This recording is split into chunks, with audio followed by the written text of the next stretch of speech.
Hello class 10th students, आपको याद ही होगा हमने चैप्टर 1 इकोनॉमिक्स का डेवलपमेंट स्टार्ट कर लिया है और अब हम आगे पढ़ेंगे।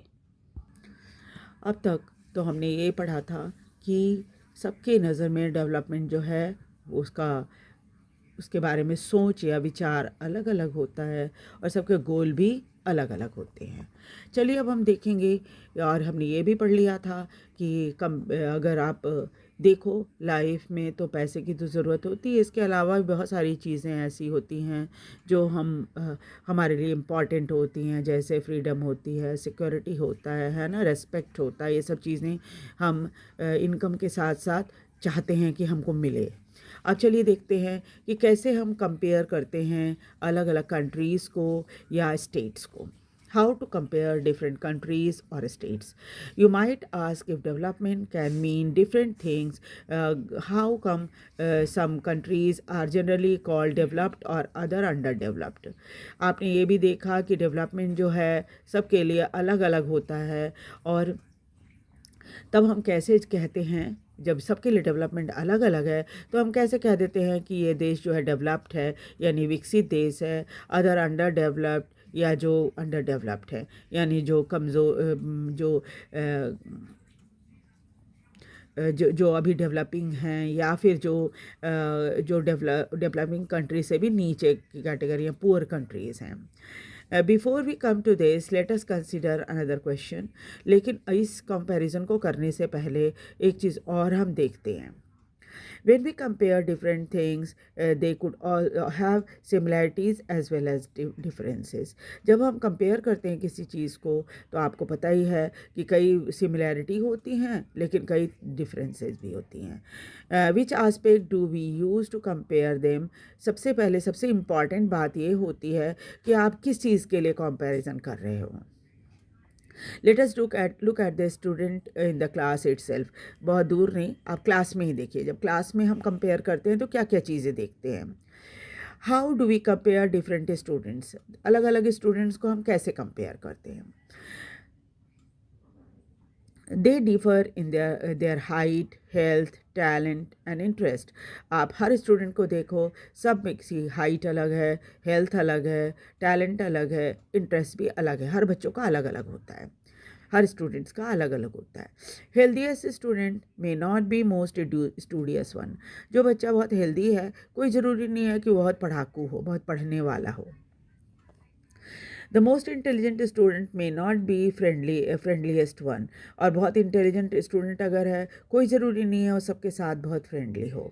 सो how do we compare student? तब सवाल ये उठता है कि जब इतना डिफरेंस है एक क्लास के अंदर ही, तो फिर कैसे हम कंपेयर कर सकते हैं। The criterion we may use depend on the purpose of comparison. तो सबसे पहले क्या है कि हम ये तय करते हैं कि हम किस पर्पस में के लिए कंपेयर कर रहे हैं, हमारा उद्देश्य क्या है कंपेयर करने का। We use different criterion to choose a sports team, a debate team, music team or a team to organize big.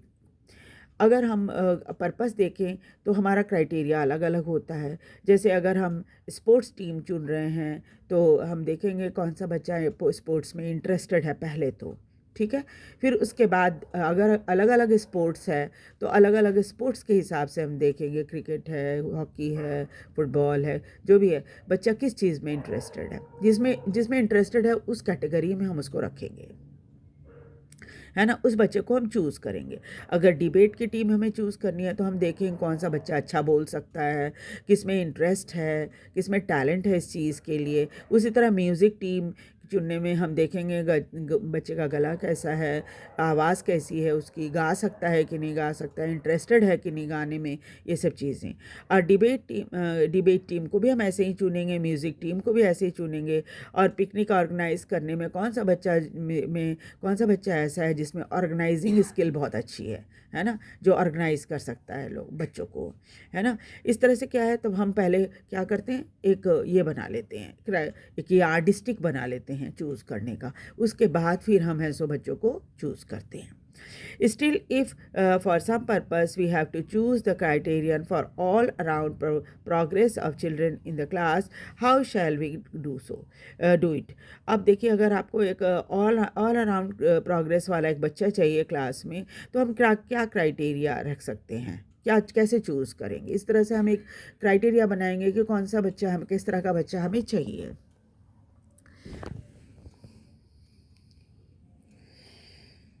Usually, we take one or more important characteristics of person and compare them based on their characteristic. तो इस तरह से क्या है कि हम क्या करते हैं, एक दो चार कैरेक्टरिस्टिक लिख लेते हैं और फिर उसी के हिसाब से कंपेयर करके अपने कैरेक्टरिस्टिक के हिसाब से कंपेयर करके बच्चे को चूज़ करते हैं. Of course, there can be differences about what are important characteristics that should form the basis of comparison. जैसे अगर कंपेयर करना है तो हो सकता है अगर क्लास में किसी बच्चे को कंपेयर करना है कि हमें बेस्ट बच्चा क्लास का लेना है, तो आप देखिएगा कि कई बार टीचर्स की अलग अलग क्राइटेरिया रहती है. कुछ टीचर कुछ और क्राइटेरिया रखते हैं, कुछ कोई और रखते हैं. Friendliness and spirit of cooperation, कोई टीचर रखेंगे कि फ्रेंडलीनेस होना चाहिए बच्चे में, कुछ रखेंगे कि भाई कोऑपरेट करने वाला बच्चा होना चाहिए, उसमें कुछ कहेंगे क्रिएटिविटी होना चाहिए, और मार्क्स स्कोर्ड सिक्योर्ड, मार्क कैसा उसने स्कोर किया है ये भी देखा जाता है. तो इस तरह की क्या क्राइटेरिया बनाई जाती है. This is true in the development also. तो डेवलपमेंट के मामले में भी हम जब दो देशों को या दो राज्यों को कंपेयर करते हैं तो एक यार्डस्टिक बना लेते हैं. For comparing countries, their income is considered to be one of the most important attribute. तो देशों को कंपेयर करने में, खासतौर पे जब हम डेवलपमेंट के बारे में बात कर रहे हैं, तो देशों को कंपेयर करने में हम सबसे पहले देखेंगे कि देश में लोगों की इनकम कैसी है. Countries with higher income more developed than others with less income. अक्सर देखा गया है जिस देश में लोगों की इनकम ज़्यादा है वो डेवलप कंट्री है, और जो जिनके यहाँ कम इनकम है वो लेस डेवलप्ड हैं. This is based on the understanding that more income measure means more of all things that human being need. अब इस बात के ऊपर निर्भर करता है ना कि भाई आपके पास अगर ज़्यादा पैसा है तो आप अपनी ज़्यादा सुख सुविधाएं इकट्ठा कर सकते हो. What ever people like and should have, और जो चीज़ लोग पसंद करते हैं या उनको लगता है कि चीज़ उनको चाहिए वो ले लेते हैं. They will be able to get with greater income, चूँकि उनकी इनकम बहुत है इसलिए कोई सामान खरीदने में उन्हें परेशानी नहीं होगी. So greater income itself is considered to be one of the important goal. यही कारण है कि इनकम ज़्यादा होना या कमाई ज़्यादा होना सबसे पहला गोल होता है, सबसे इम्पॉर्टेंट गोल होता है.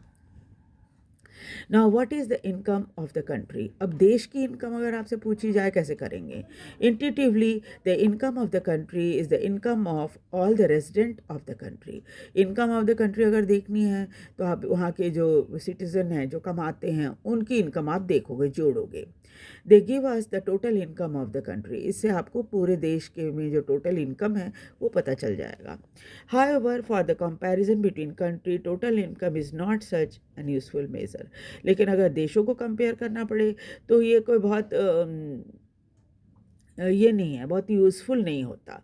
Since countries have different population, क्योंकि हर देश की आबादी अलग अलग है. Comparing total income will not tell us what an average person is likely to earn. अब ये भी एक प्रॉब्लम होती है कि अगर आप कंपेयर करोगे इनकम को तो सबकी इनकम बराबर तो होती नहीं है. कोई लाखों रुपए कमाता है, कोई 10,000 रुपया कमाता है, तो फिर अगर आप एवरेज निकालोगे तो आपको पता ही है ना कि सब टोटल कर लेते हैं, और उसके बाद जितने लोगों को आप ये करते हो उतना ही, जितने लोगों को आप इंक्लूड करते हो उसमें सबकी इनकम टोटल कर लेते हो और उसके बाद डिवाइड करके आप निकाल लेते हो. तो इससे क्या होता है, जो जो कम कमाते हैं उनकी भी बढ़ जाएगी अगर ज़्यादा लोगों की इनकम ज़्यादा है तो. और अगर जिन लोगों की इनकम कम है और जिनकी इनकम ज़्यादा है, अगर ज़्यादा वाले कम हैं और कम वाले ज़्यादा हैं तो फिर इनकम उनकी भी नीचे आ जाएगी जो ज़्यादा कमाते हैं. तो इस तरह से क्या है, एवरेज इनकम से हमें साफ साफ कोई चीज़ पता नहीं चलता. Are the people of the in one country better off than the others in different country? Are people one country better off than others in different country? क्या एक देश के रहने वाले लोग दूसरे से ज़्यादा बेटर होते हैं? Hence we compare the average income which is the total income of the country divided by the total population. इसलिए अगर आपको एवरेज इनकम निकालना है तो आप क्या करोगे कि जो टोटल इनकम है देश का उसको आप डिवाइड करोगे टोटल पॉपुलेशन से। ये क्वेश्चन हमेशा ही आता है एग्ज़ाम में, आप ध्यान रखिएगा। एवरेज इनकम निकालना है अगर, तो average income equal to total income of the country divided by total population. इस एवरेज इनकम को हम लोग क्या कहते हैं, पर कैपिटा इनकम भी कहते हैं। दो शब्द हैं इनके लिए, एक एवरेज इनकम और या फिर पर कैपिटा इनकम। इसलिए कंफ्यूज नहीं होना है कि ये दोनों बिल्कुल अलग टर्म है, नहीं, एक ही टर्म है, खाली दो एक ही चीज़ को बताने वाले दो अलग अलग टर्म है, एवरेज इनकम और पर capita income. In World Development Report brought out by the World Bank, this criterion is used in classifying countries. World Development Report जो जब भी आती है वर्ल्ड बैंक की, तो उसमें क्या होता है, यही क्राइटेरिया रखा जाता है, एवरेज इनकम वाला, है ना। इससे देखते हैं कि कौन सी कंट्री डेवलप्ड है, कौन सी नहीं है। Countries with per capita income of US dollar 12.056 per annum and above in 2017 are called rich countries। जिन लोगों की 12,056 जो पर एनम इनकम थी यूएस डॉलर में 2017 में, उन लोगों को अमीर देश कहा गया है। मेरी थोड़ी ओल्ड एडिशन बुक है, तो इसमें डाटा थोड़ा पुराना सा है, हो सकता है न्यू एडिशन बुक में ये इनकम ज़्यादा हो, इसलिए इसका ध्यान रखिएगा। आर कॉल्ड रिच, इनको रिच कंट्री कहा जाता है। ये 2017 का रिकॉर्ड है। Those with per capita income of US 955 और less are called low income countries. और जिनकी यूएस डॉलर में 955 है इनकम, तो इनको कहा जाता है लो इनकम ग्रुप, है ना, इनको लो इनकम ग्रुप में रखा गया है। India comes in the category of the low middle income country because its per capita income is in 2017 was just US dollar 1820 per annum। और भारत को low middle income group countries में रखा गया है क्योंकि इसकी 2017 के हिसाब से इनकी जो इनकम है पर एनम वो है यूएस डॉलर में 1820। The rich countries, excluding countries of Middle East, certain other small countries are generally called developed countries। और मिडिल ईस्ट को छोड़कर अमीर देशों में बहुत सारे ऐसे भी देश हैं, छोटे छोटे देश, जो कि डेवलप्ड कंट्री में गिने जाते हैं।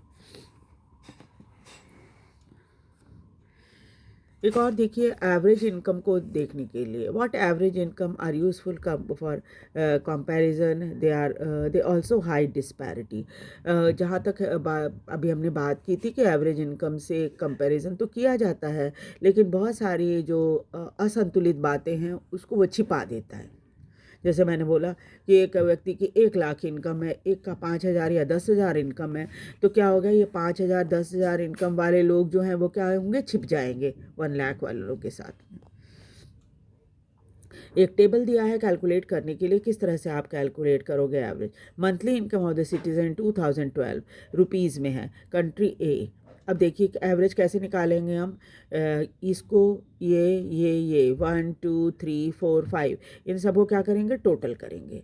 और चूँकि 5 दिया हुआ है, तो हम इसको 5 से कंपेयर, 5 कैटेगरी दी हुई है, 1 category, second category, third category, fourth category, fifth category.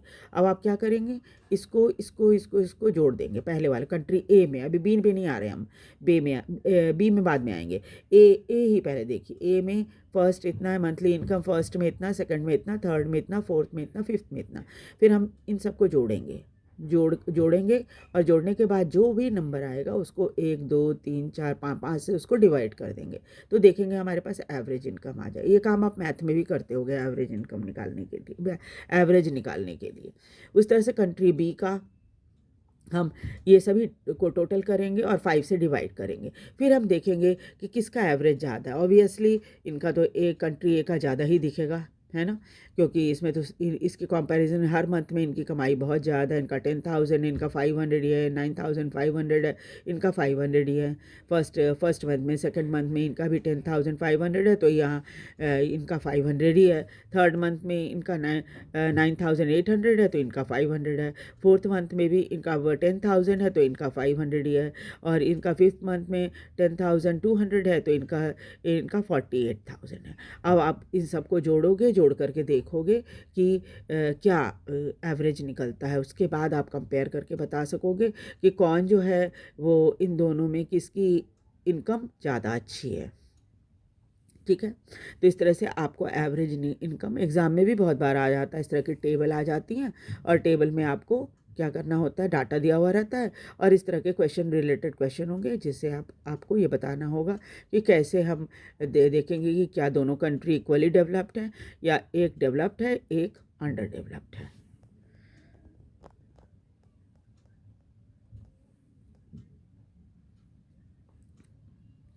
उसके बाद हम देखेंगे, दोनों को कंपेयर करने के बाद हम देखते हैं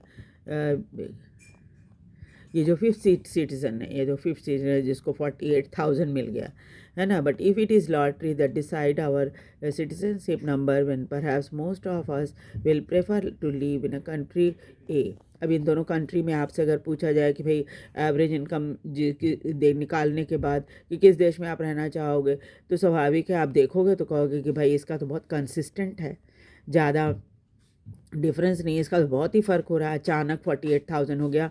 अदरवाइज़ तो ये सारे के सारे क्या हैं, एवरेज इनकम वाले। तो आपसे पूछा जाएगा तो आप यही कहोगे कि जी हम तो एक कंट्री में ही रहेंगे, क्योंकि वहाँ की एवरेज इनकम जो है कंसिस्टेंट है, एक ही तरह की है लगभग, थोड़ा सा फ़र्क है। Even though both the countries have identical average income, हालांकि इनका आइडेंटिकल ही है, इसका 555 कंटिन्यूअस है, इनका कुछ थोड़ा सा फ्लक्चुएट हो रहा है, लेकिन लगभग एक ही जैसा है, बहुत ज़्यादा फ़र्क नहीं है। लेकिन इसमें फिफ्थ वाले में तो बहुत ही ज़्यादा हो गया, 48,000 हो गया। A is a preferred because it has a more equitable distribution, इनका इक्विटेबल डिस्ट्रीब्यूशन है, इस वजह से हम लाइक करेंगे ए कंट्री को ही। In this country people are neither very rich nor extremely poor. इसमें क्या है, एक कंट्री में क्या है, लोग ना बहुत ज़्यादा अमीर है ना बहुत ज़्यादा गरीब है। On the other hand most citizen in B are poor and one person is extremely rich. और इसमें देखिए बाकी सब तो बड़े गरीब हैं, लेकिन एक ही आदमी बहुत ज़्यादा अमीर है जिसकी इनकम 48,000 है। Hence, while average income is useful for comparison, it does not tell us how this income is distributed among people. तो इस तरह से क्या है कि एवरेज इनकम तो ज़रूर हम इस्तेमाल करते हैं कंपेयर करने के लिए, लेकिन इससे पता नहीं चलता है कि इनकम कैसे डिस्ट्रीब्यूटेड। अब आप देखो कि जब आप इसको टोटल करोगे तो क्या होगा कि जो टोटल आएगा उसको आप 5 से डिवाइड करोगे तो इन चारों की बढ़ जाएगी इनकम जो है, क्योंकि इस एक का 48,000 है, बाकी सबका 500 ही है, तो क्या होगा इनकी वजह से इन चारों की इनकम भी बढ़ जाएगी। तो आपको पता नहीं चल पाएगा कि बाकी ये चार सिटीज़न कितना कमाते हैं, जबकि इसमें इक्विटेबल डिस्ट्रीब्यूशन में थोड़ा हल्का सा फ़र्क आएगा, लेकिन उससे जब बहुत ज़्यादा फ़र्क नहीं आएगा, इसमें तो बहुत फ़र्क आ जाएगा। ठीक है, इसलिए एवरेज को इस्तेमाल तो करते हैं, लेकिन इससे बहुत सारी बातें देश के बारे में साफ साफ पता नहीं चलती। ठीक है, सो अगली क्लास में हम आगे का चैप्टर पढ़ेंगे और समझने की कोशिश करेंगे। आप वीडियो देखिए, इसे लाइक और सब्सक्राइब भी कीजिए और शेयर भी कीजिए और मुझे कमेंट करके बताइए कि कैसा लग रहा है आपको ये video. Thank you very much.